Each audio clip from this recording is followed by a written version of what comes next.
in a closed network, whether the subscribers can only share or communicate with their friends, Facebook friends, or it's an open network? So we use the Facebook social graph. In fact, as a subscriber, like say we're friends on Facebook. Say I'm playing Gardens of Time, say you're not. Say I'm a subscriber in Gardens of Time and you still haven't played the game. If I choose to subscribe, I could let all of my friends in my social graph know that this is a certain thing that I did. And if it intrigues someone and they're interested in coming to play the app, then they can very well do. So it's not a closed system. Thanks. Hello. So I had a question. Yeah, one last question. Okay, so will it be possible for you to share? Where is, I can't tell. Yeah. Oh, there you go. Okay. Will it be possible for you to share what was the approximate team size and how much time it took in different phases for developing this first version? The first version of the subscription program? First version of the game. First version? Okay, so you mean just the build phase of the game and it going out live? Yeah. I believe it was about a year of development. It took about a year of development. And what is the team size?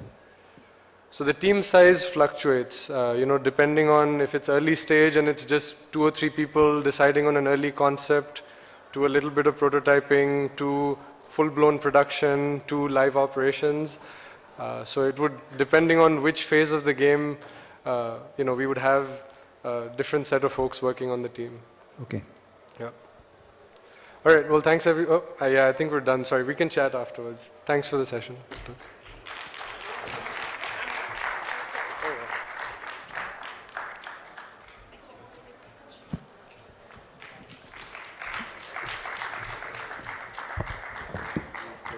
Four or five, and the rest of you are in established gaming companies looking for, right. So established gaming companies, can you raise your hands? I see a lot of Disney UTV folks, of course, the gold sponsor. Yeah, okay. Super, all right. And we'll try and keep it a little interactive. I think we still have some folks coming in.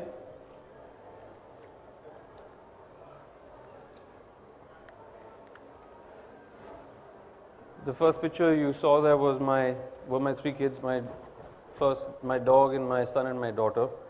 Wasn't meant to be there, but all right, I think we'll start.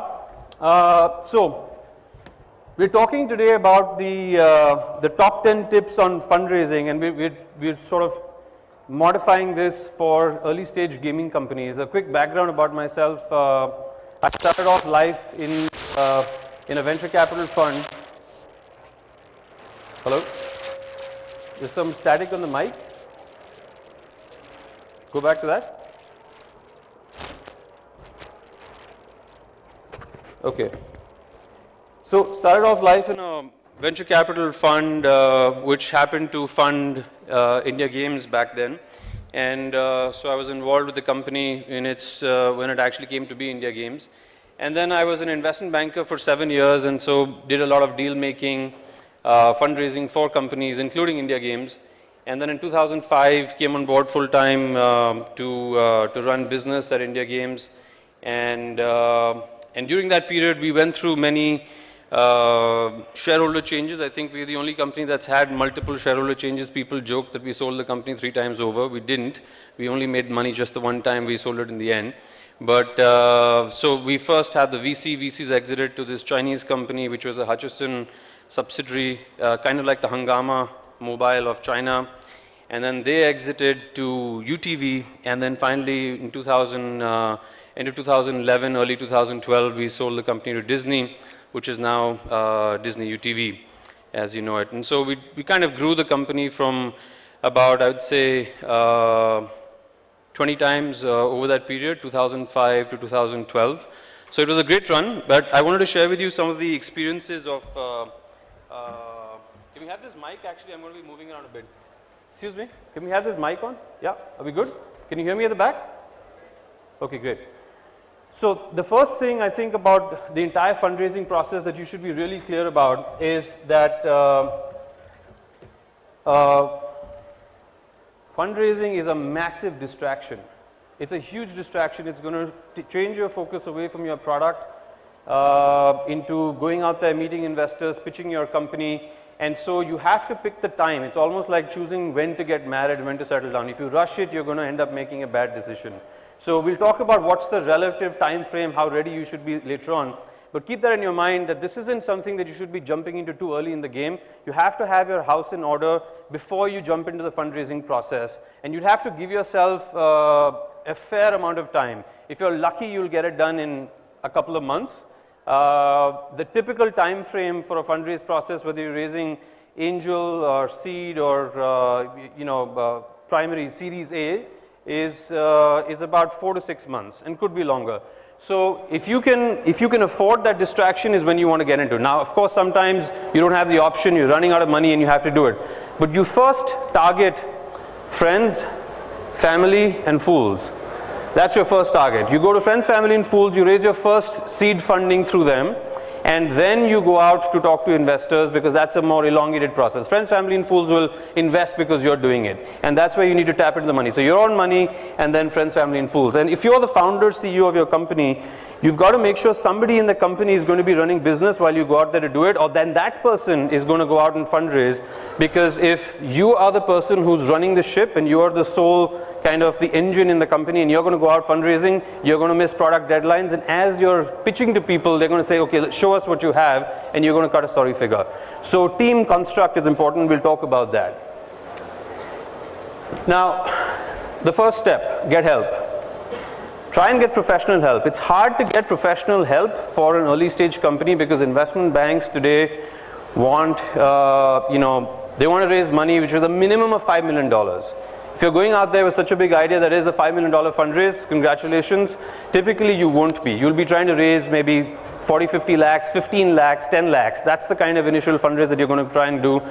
Now, there's very few people who want to play in that space. They're typically folks who've retired or who are doing this as a consulting gig on the side, things like that. I'd advise it's better not to have an advisor than to have a poor advisor. So don't go out there and hire somebody.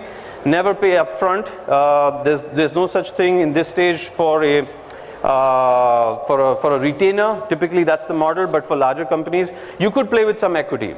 There are companies that have made huge killings, investment banking companies that have taken equity in exchange for fundraising. If you find that, it's going to be hard to do. Don't waste too much time doing that. Find a mentor. You're an entrepreneur, you've got to figure out how to do this. Find a mentor who can help you in the fundraise process, point you in the right direction. There isn't 500 companies you need to talk to. There's probably going to be 30, 40 at best, maybe even 5 or 10 depending on what you're doing. So find a mentor to guide you and sort of connect the dots. VCs, investors, everybody are all social animals. If somebody gets a pitch that comes through a friend, you have 10 times the likelihood of getting taken seriously than just going cold into somebody and saying, hey, I have this gaming idea. Now, of late, unfortunately for you guys, all the angel networks have done a bunch of deals, and so and it's going to take time before those deals mature. So I'm part of the Indian Angel Network and have done about 20 deals, angel funding. There's only one of them that's in the gaming space, but I did sense this kind of, we are done, we now need to see how these companies mature. So you need to figure out, I think the best shot you have is to get a solid mentor, okay? But do not hire somebody who's coming in for a fee. This is a really important slide, okay? Preparation. So what do you need before you can get out? When's the right time? When do you think you're good to go out there and start pitching people? Too early is you look like a fool. Too late, you're kind of missing the bus and you're running out of money. So the first thing that you need is a team is really, really important. People don't want to invest in one guy. Even if you're, even if you're Steve Jobs and you're 20 years old, people don't know you're Steve Jobs yet. They're going to want to have have a team around that. It's also important for you because while you're out there fundraising, somebody needs to continue to do the stuff back at home. Now I know gaming is something that you could be just an independent developer, and if that's your situation and you believe that you cannot find a co-founder, so be it. But I'd be worried because investors look for team building capabilities in a leader and a CEO and a founder. And they are kind of unsettled that you cannot find a co-founder. There have been companies where we've had a solid entrepreneur, but he's gone through 3 co-founders, and that tells you, that unsettles you, because you get the sense that this person can't lead people, can't build teams. So it's a more kind of endemic issue than just saying, I'll get a co-founder at the right time. I'd suggest you get at least 2 people, maybe bigger, and these people have to be co-invested in the vision. So you're not going to be paying salaries. As a founding entrepreneur, seed stage company, early stage startup, the more you get done free for yourself, the better. So if something is worth, if a rental in a particular place is worth 50,000 rupees, if you're not getting it for 30,000 rupees, I'm not impressed, neither will the investors. Your job is to do everything at close to 20% discount to maybe 50% discount. And you have to do that because that's going to get you runway. The most important thing for you is to keep enough money so that you don't die. 70% of the startups die not because their idea was bad, it's because they ran out of money. And then they start losing that energy in the company, teams start leaving because you missed 2 months of salary, things like that. So it's really, really important that you do everything that is at massive. So don't pat yourself on the back because you got one good deal. That is the hygiene factor. The fact that you're cracking smarter, cheaper deals than what is the market is expected of you. And if you're not doing that, you're actually not cutting it. So prepare, get your team ready, and try and balance those skill sets between yourself. There's no point in getting somebody who has the exact same core skill set as you. So I think what worked really well for us, and I'm going to sort of leverage on our example, is at India Games, is that we had a good balance between business and creative in the company. And while one of us focused on business, the other person could continue to focus on creativity. And so the company was still moving forward at a fast clip. Not that we didn't have our issues, not that we didn't miss our business plan. There's a 99% chance that you're going to miss your business plan. The stat on how much founders overestimate their market, and this is a statistic, is 500 times. 500x is a startup study in the States. I don't know what it is for India because there isn't research, but 500x is the overestimation of the market, factoring the timing. So it could be that you will finally get there, but at the point that you said that you're going to be $1,000, you'd said you'd be $500,000. And we made those same mistakes in India Games. We were supposed to be a 100 crore company in 2005. We were a 8 crore company in 2005. And then we finally got to being a 100 crore company, but it did come much, much later. But the important thing was that we had the fuel in the system to keep going till that point in time. So it's really important to have that. You need to get your prototype. May not always be possible. Big, big advantage. If you can show someone that you're talking about something and there's something to show outside of a presentation deck. Jumping back to the team experience, background in the team, really interesting. If somebody's been doing it for 4 or 5 years and large companies now breaking away, great. So prototype, big plus. 50% more weightage if you have something to show to convince people, and then it better be good. So it's got to be more than just a deck. Now here's the thing that people get kind of like, should it be a 50 slide deck is probably better than a 5 slide deck. I'm guessing that something that is 10 to 20 slides is enough to get interest. People aren't looking for a deck from Accenture over here. They're looking to first see the team that's putting this out there, and then they want a sense of concept, and the prototype is going to get you across, across that threshold. So you don't need a really fancy detailed deck. You need something, because you're in a creative business, it's got to look good, it's got to look cool, but it needs to be at best 15 odd slides. And I think and that's still easy to do, and this is not the time to get into what that should contain. There are enough resources online for startup presentation templates. Just go look for them. I think Pitch Perfect or some Pitch Envy is a great resource. If you check out pitchenvy.com, you'll see standard templates for startup decks and many other resources like that. The Excel model. This is something that people kind of feel challenged about, like, do I need to have like this 40-page Excel? Is that going to get me the funding or the valuation versus having a scrappy 2-page Excel? What an investor is looking for in that Excel model is the assumption. You're talking 30,000 foot. This is all for early stage, right? We're not talking for a later stage company. When you're talking early stage, the investor is trying to look for, does the person have the sensibility to assume, to make certain rational assumptions, more importantly, figure out their cost structure, and then have an overall view about the gaming space. So the gaming space, you're going to get your Flurry report, and you're going to get your App Annie stuff, and you're going to get the market report on how great mobile is growing, etc., and your platform will be great. That's just the market check. I'm assuming the market check is great. The next thing in that Excel is just going to be the rationality of the assumptions. So the Excel is worth toilet paper because, like I said, there's a 99% chance you will miss that number in any case. But why it is super important for you to make it all the same is because you cannot be 99% wrong on your cost structure. You've got to be 99% right on your cost structure. Your revenue will miss. Everybody knows that. And that's why people don't do, you know, when we talk about valuation, that's why valuation is more the art over there than the science, and it's not a revenue multiple, etc. So the Excel is super important. Get help if you don't know how to do it, but it's a really basic thing. It doesn't have to have macros, and it has to have basic formula in it. So if it's not your gig, your co-founder or your partner, somebody in the team needs to know it.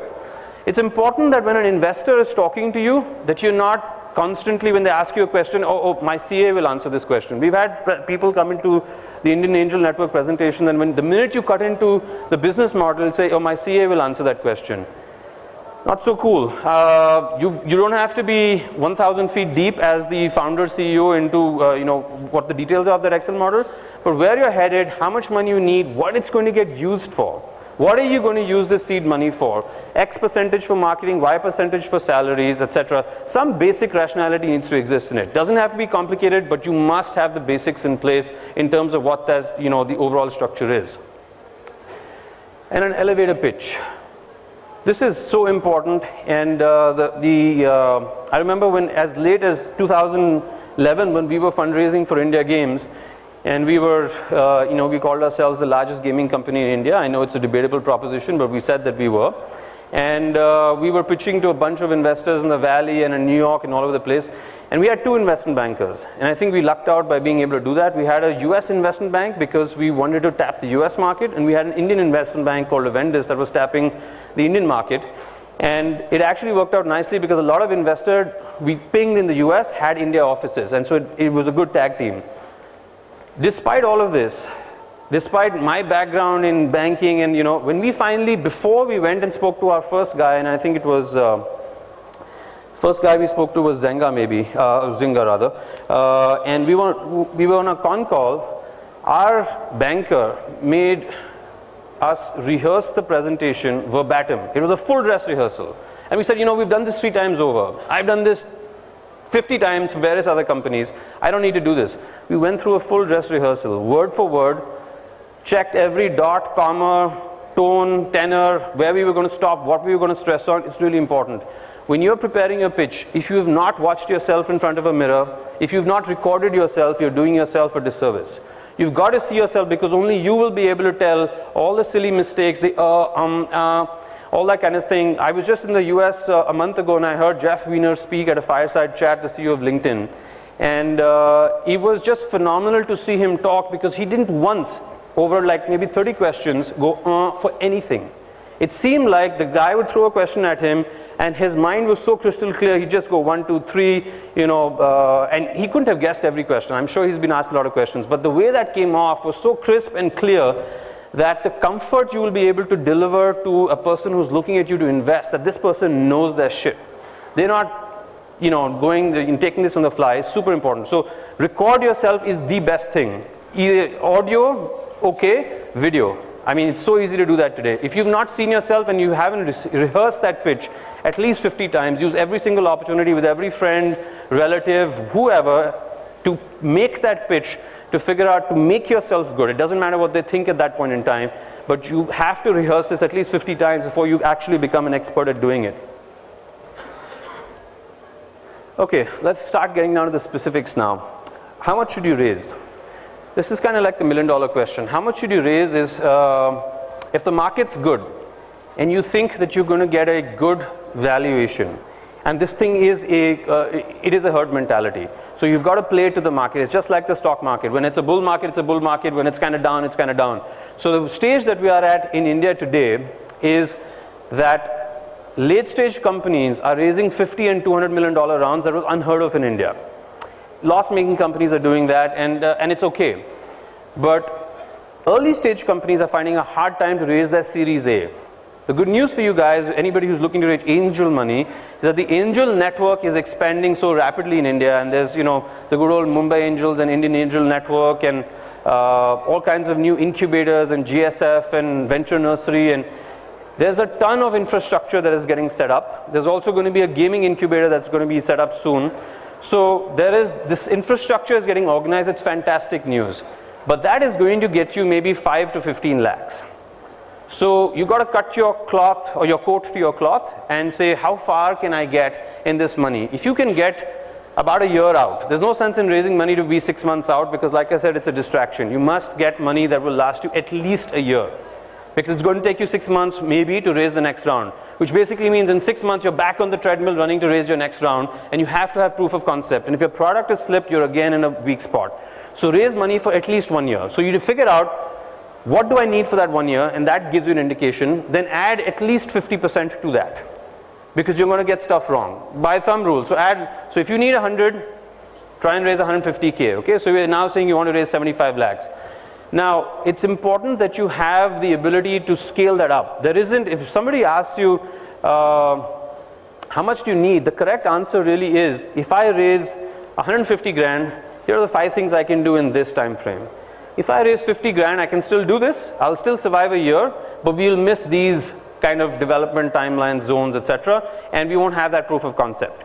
But if I can see that there is that flexibility and that you won't die if you don't raise 150K, there's a lot more comfort from an investor perspective. So you need to have that flex, and it's okay to have that 2 to 3x flex in what you're raising, 50 to 150K. Because remember, the 150, you actually need 100 grand, US I'm talking now, and you're raising 150 to buffer it. So in a good case, you need 150K, but you can actually hack it in 50K. So how much should you raise is a function of, you've got to come up with that based on how you want to, at least 1 year is that ground rule, runway of 1 year. And now this syncs up into, what's your valuation? So I want to ask you guys, is a higher valuation always a better deal?